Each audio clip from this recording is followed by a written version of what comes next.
اعوذ باللہ من الشیطان الرجیم، بسم اللہ الرحمن الرحیم۔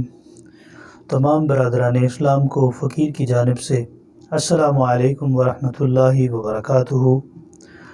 ناظرین کرام، ہمارا آج کا موضوع ہے بچے کے سوکڑے کے بارے میں کہ بچے کا سوکھ جانا۔ اسی طرح کی ویڈیو ہم نے پہلے بھی ایک آپ کے سامنے پیش کی، اور یہ دوسری ویڈیو ہے جس میں پہلی ویڈیو میں ہم نے بینگن کا استعمال کیا اور بچے کو نہلانے کے لیے تعویذ دیے کچھ۔ اس ویڈیوز میں ہم ایک نقش دیں گے آپ کو، اور اس نقش کو آپ نے تحریر کر کے بچے کے گلے میں ڈالنا ہے۔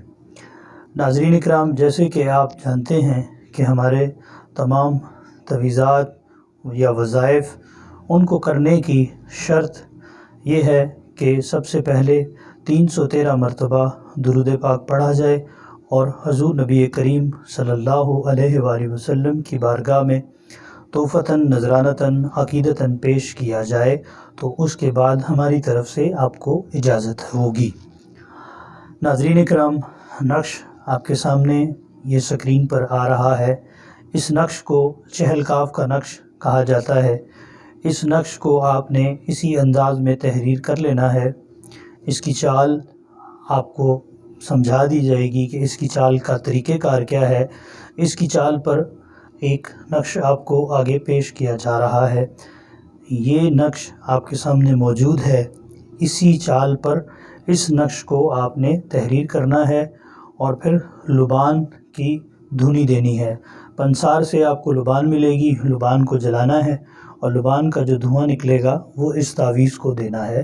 یہ تعویذ کو دے کر اس کو بند کر کے موم جامع کر کے اس بچے کے گلے میں ڈال دیں۔ انشاءاللہ تعالی اللہ کریم نے چاہا تو چند دنوں کے اندر ہی وہ بچہ تندرست اور موٹا تازہ ہو جائے گا۔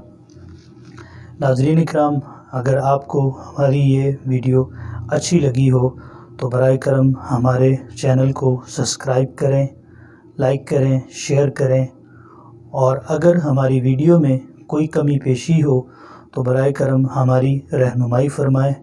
اللہ تعالیٰ آپ سب کا حامی و ناصر ہو۔ السلام علیکم ورحمۃ اللہ وبرکاتہ۔